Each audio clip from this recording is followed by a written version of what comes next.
पालक और मटर की कचौड़ी। मटर की कचौड़ी वैसे तो आपने बहुत खाई होंगी, लेकिन मटर के साथ पालक की कचौड़ी खाने में बहुत अच्छी लगती है। इनका टेस्ट बहुत लाजवाब होता है। देखिए, एकदम से करारी बनी है और इनको बनाना भी बहुत आसान होता है और इनका टेस्ट भी बहुत अच्छा होता है। सर्दियों में मटर आती है, हमें मटर को तरह तरह से खाने में अच्छा लगता है। तो चलिए मिलकर बनाते हैं मटर और पालक की कचौड़ी। इस रेसिपी को देखने के लिए आप मेरे साथ पूरे वीडियो में जुड़े रहिएगा और अगर आपको ये रेसिपी पसंद आती है तो लाइक, कमेंट और सब्सक्राइब करिएगा। चलिए अब हम लोग मिलकर बनाते हैं पालक मटर की कचौड़ी। मैंने ली थी पालक आधा किलो थी। मैंने धो करके इसको उबाल कर रख दिया था और इसमें लिए मैंने 5-6 मिर्ची और इधर मैं मटर उबलने के लिए रख रही हूँ। मैंने एक बाउल भगोने में पानी रखा है गरम होने के लिए और उसमें मटर उबलने के लिए रख दी थी। जब तक मटर उबल रही थी तब तक मैंने पालक को पीस लिया था मिक्सी के जार में डाल करके।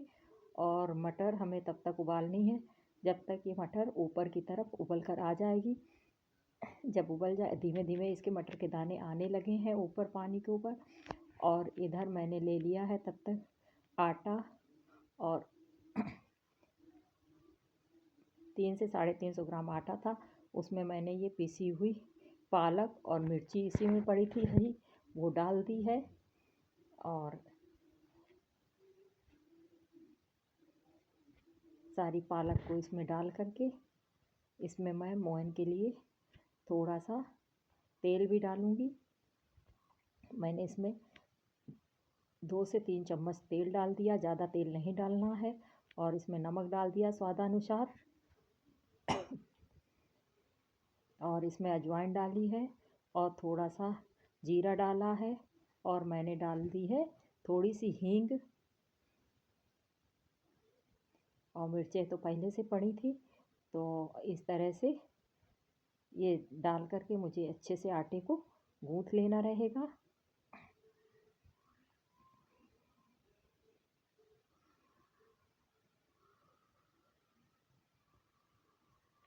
आटे को अच्छे से गूँथ लें।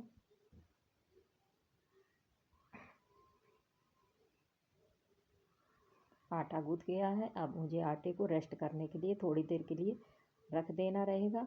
इधर ये मटर उबल गई थी तो मैंने छान करके अलग रख दी है थोड़ी देर पानी ठंडी होने के लिए।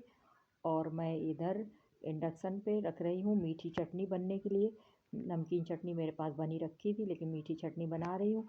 आज मैंने इमली नहीं भिगोई थी, अमचूर पाउडर से ही बना रही हूँ। इसमें मैंने 3 चम्मच के करीब डाला था अमचूर पाउडर। उसमें थोड़ा सा पानी डाला है, कम से कम 1 गिलास के करीब। और इसी में मैं डाल दूँगी चीनी। मैंने 7 चम्मच के करीब 8 चम्मच करीब चीनी डाली थी। लगभग अमचूर से दोगुनी चीनी मैंने डाली थी, दोगुनी चीनी पड़ी है। और इसमें मैंने स्वादानुसार डाल दिया नमक, सफ़ेद नमक और काला नमक हमें दोनों डालने रहेंगे। और इसी में हमें थोड़ा चुटकी भर जीरा भी भुना हुआ डालना रहेगा। लेकिन वो जब चटनी पक जाएगी उस समय मैं वो जीरा पाउडर डाल दूँगी और थोड़ा सा गरम मसाला ज़रा सा लेकर के डाल दूँगी, बिल्कुल 1 पिंच से थोड़ा ज़्यादा। तो चटनी तब तक बन रही है। इधर मैंने गैस पे एक कढ़ाई रख दी है और मटर मैंने ठंडी करके पीस ली थी मिक्सी के जार में। और अब मैं कढ़ाई में डाल दिया है जीरा और डाल दी थोड़ी हींग और हल्दी। और इसको मटर को जो मैंने पीस ली थी मिक्सी के जार में डाल करके उसको मैं कढ़ाई में डाल दे रही हूँ। और मुझे ये मटर भून करके कचौड़ी के लिए तैयार करनी है, इसलिए मैंने इसको चला दिया है, क्योंकि अगर चलाएंगे नहीं तो हल्दी जल जाएगी। मैंने डाल दिया धनिया पाउडर, थोड़ा सा गरम मसाला पाउडर और मिर्ची मैंने मटर में भी डाल के थोड़ी पीसी थी 1-2। और इसमें लाल मिर्चा भी डाल दिया है, स्वादानुसार नमक भी डाल दिया है और थोड़ी सी मुझे अमचूर पाउडर भी इसमें डालना रहेगा। ये आधा चम्मच के करीब अमचूर पाउडर डाला है, बहुत खट्टा नहीं करना है मुझे। और अब मैं इसको और थोड़ी सी सौंफ भी, इसमें पिसी हुई सौंफ मेरे पास रखी थी, वो भी मैंने थोड़ी सी चटनी में डाली थी, थोड़ी सी इसमें डाली थी। और मुझे इसको डाल करके अच्छे से भून लेना है।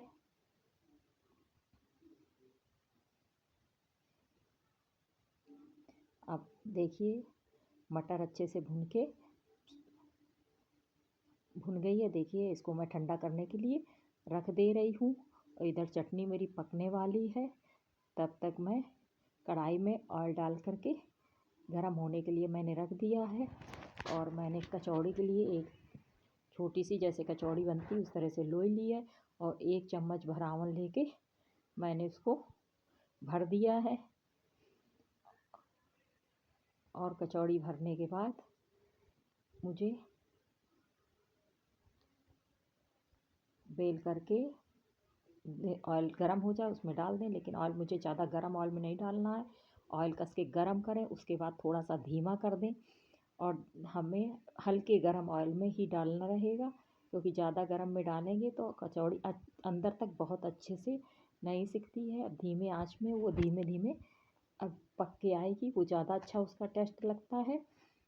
देखिए कचौड़ी को अलट पलट के आप सेकते जाएं इसी तरह से। जब फूलने लगे तब उसको उल्टे पलटे पलट पलट के सेकते हुए गोल्डन होने तक सेकें, क्योंकि ये ग्रीन है तो ये इतनी जल्दी गोल्डन नहीं दिखेगी, इसलिए आप इसको हल्का गोल्डन ही इसका कलर चेंज होने तक ही सेकें।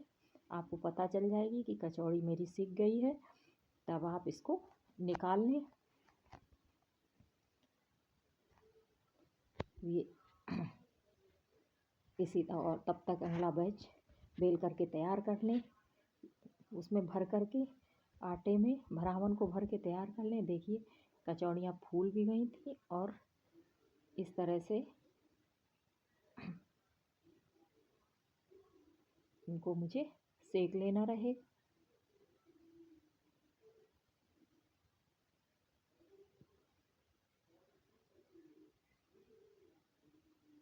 और कचौड़ियाँ देखिए बिल्कुल तैयार है, हरी चटनी और मीठी चटनी के साथ में खाइएगा।